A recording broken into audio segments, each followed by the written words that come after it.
Our next few guests are community organizers who have worked on the front lines of our democracy through multiple election cycles, and they can speak to engaging voters and building Black political power. With that, I would like to welcome DaMareo Cooper, co-executive director at the Center for Popular Democracy. DaMareo, thank you so much for being here today. Thank you. Thank you for having me. DaMareo, broad question to start off with. We are always hearing lately that democracy is at risk, our democracy is at risk. What would you say the state of our democracy is today? Our democracy is at risk. No, I think we're in a place in our democracy that we've seen before, but it doesn't look familiar. A lot of my colleagues and I have been talking about this being a post-Reconstruction moment. There was a moment in American democracy where you've seen the manifestation of Black political power at the highest levels. This was a time right after the Civil War, when Black folks, Black men particularly, were given the right to vote, and they voted, right? And then put people in all levels of government, and then there was a clapback, what we call a clapback. There was a time when the Confederate forces and those who believed in the previous condition of servitude of Black people aligned themselves and then entrenched Black people, made a deal and entrenched Black people into another 100 years of second-class citizenship and inability to use our democracy. I think, we're in another place like that, which is kind of on the heels of Barack Obama being elected president, another show of Black folks' political power in this country. After that, we run into the birther movement, questioning whether or not our president was a citizen based on his birth certificate, which is a 14th Amendment right issue. And then we see kind of, the erosion of our ability to have a normal functioning politic in the country. And you see, the Tea Party comes and then, Donald Trump is elected, and then some people tried to raid the Capitol, which looked very similar to things that happened in Tallahassee, in Florida, in the 1800s and Louisiana. So yeah, I think right now we are in a place where our democracy it has sustained an attack, but it is fragile, and there are folks who are very clearly not concerned about the rules of our politics, of our country. When we think about that fragility that you mentioned, is this something that is our electoral system? Is this how do we begin to address some of these things that you were just mentioning? One of the things that we definitely need to address is the fact that in our country, in our democracy, where voting is the key staple of American life and our democracy's success, everyone doesn't have the automatic right to vote. One of the things we could do to protect voters and people in America is make sure that we have standards that all states have to follow around creating access and making sure access is maintained to vote, just simply like an initial American value. It's interesting that you were making a comparison between what we saw on January 6th to something that we saw happen in the 1800s. Are there lessons that we should be learning at this moment in time to make sure that moving forward we don't see something like either of those events happen again? Yeah, I think one of the things that we have to be really clear about is really discussing the history of racism in America and the history of how to vote. When we talk about the electorate, America's voting electorate, how laws and rules have been created that allowed Black people to be marginalized. And, there was a Jim Crow era. There were laws that prevented Black people from, maybe not, it would not say that you could not vote, but it would be so difficult for you to actually get a ballot or get on the rolls that there had to be an entire social movement created in the 60s, in the 50s, really the 40s, 50s, and 60s that gave people access to citizenship. And I think what we need to learn from that is that, when we see these kind of forces that are not concerned with, civil society, they're not actually, some people get to run around calling themselves patriots, but they don't actually believe in the first line of the Constitution.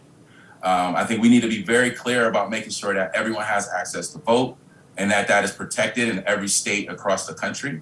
I think we need to move now to do that. I think our Congress, our representatives, should figure out how we can make sure that voting is a mandatory right, that we have voting as a holiday, that people have the access and ability to go and participate in our democracy.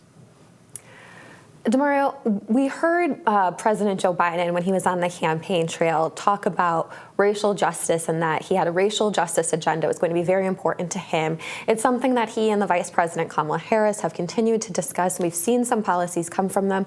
At this moment in time, how, as we battle with some of these issues that you've mentioned, how is that racial justice agenda shaping up, or are voters that you might speak to, are they aware of it? Do they feel like it's having an impact in their life?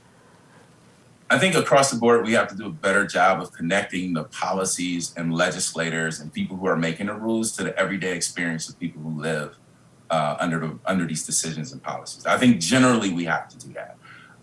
I'm the co-executive director at the Center for Popular Democracy. One of our key missions is to really address systemic racial capitalism, which means that we need to make sure that our folks are educated around what is really happening, what has really happened to land our society in the current position, and that we have to make sure that we're educating the base of folks to be able to protect these things. So when we hear our president talk about interracial or addressing racism, I think some of the policies that we want to see, especially as Black people, we want to see police reform.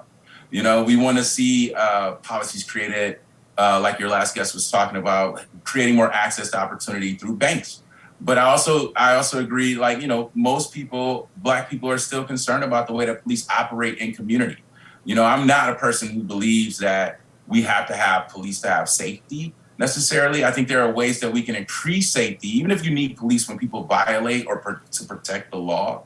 There are things that we can also do just in society, like the public goods inside of society, that would increase people's ability to have safety. You know, when we talk to people in community and we ask them what produces safety to them, no one ever says police. People in my community do not say police. They'll say, you know, when you actually ask someone when they felt safe, they'll say, oh, I was at a community, I was in a community function, I was at church, I was with my friends and family, I was with a community. Like that, those things that we could do to invest in creating more people's access to be in community and have the resources they need will create safety and increase safety. When you think about kids who are doing things in community, most of them are trying to find economic opportunity and they're breaking the law to try to do that. Why don't we make access to opportunity more accessible to them as a strategy to create more safety? You know, it's one of the things that you were just talking about that stood out to me was the disconnect between policymakers and the communities that are affected by the policies. And we often hear, especially from Black voters, that politicians and leaders will come around during an election cycle and then kind of disappear until it's time for another election cycle. How do you see encouragement working toward reminding our leaders, our policymakers, you gotta be here more than just, you know, every 2 years or every 4 years? Yeah, I mean, one piece is what happens in between the election, right? Like part of what happens, people ramp up 3 months before an election, dump a bunch of money into a community, create a bunch of flyers, have a bunch of people walk around canvassing, run huge canvas programs, meaning like folks who are out knocking on doors. And then all of that capacity and infrastructure will just kind of disappear after the election is over. One of the things that we need to do, and I think it's on all of us, from elected officials, funders, foundations, folks who are involved in politics, to make sure that we're engaging communities throughout the year. Like we need year-round engagement in community, right? It's not necessarily just the elected official coming into the community. It's making sure that the community has the capacity and understands the structure on how to take those issues to those elected officials. So investing in strong organizations and creating a relational infrastructure that allows people to understand what's going on in our society is critical to us. When we talk about the vulnerability of our democracy, it will be critical for regular people, particularly Black people and people of color, to understand how our government and the structure works, right? And then to have a long-term engagement and strategy and plan to build the power that's necessary for them to actually be able to influence the decisions that govern their lives. I think that we have to make sure that we're including this longer-term strategy in our electoral strategy. I think elected officials have to be aware of that and have to be paying attention to that too. Also, just, you know, go back home and talk to people and make sure you're not just talking to the same folks that you always talk to. As we've mentioned, we saw the 2022 midterms bring in record number of Black candidates and then Black elected officials. Does that impact when we talk about some of these things? You know, we always hear representation is important. Are we seeing the fruits of that effort bear out just yet? You know, I think we are in a place where it is good that we're getting people into positions at higher levels of government. That is, I mean, never to forget that actually we had Black senators and congressional representatives at one point in this country in the 1800s. That should just be said over and over again because young people need to know that. That being said, yes, we are putting people into position, like folks are getting into higher positions across the country, getting into offices. Yes, representation does matter, but the policies that create it and those people who are put into those positions, ability to move policies and things that are directly related to Black folks' experience in America is also critical. I think the only way that once we get someone into office, the only way to keep them accountable, hold them accountable, and move progressive policy will be if we have strong institutions that are representing the interests of folks who are directly impacted. And so at the same time, while we are putting people in position, and a lot of those folks going into position, if you think about, Maryland or even in Cleveland, where you see these ballot initiatives that are directly connected to things that are happening on the ground, increasing the electorate and turning folks out. And then there's also institutions on the ground that have been doing, in Ohio, it's like the Ohio Organizing Collaborative, but, other organizations like the New Georgia Project in Georgia, you can see Texas, the Texas Organizing Project, or Lucha in Arizona. There are these relational power building organizations underneath these wins that we also have to tend to if we want to see these wins continue to happen and for us to continue to move forward as a nation. Absolutely. DaMareo Cooper, co-executive director for the Center for Popular Democracy, thank you so much for being here today. We appreciate your time. Thank you. It was appreciated.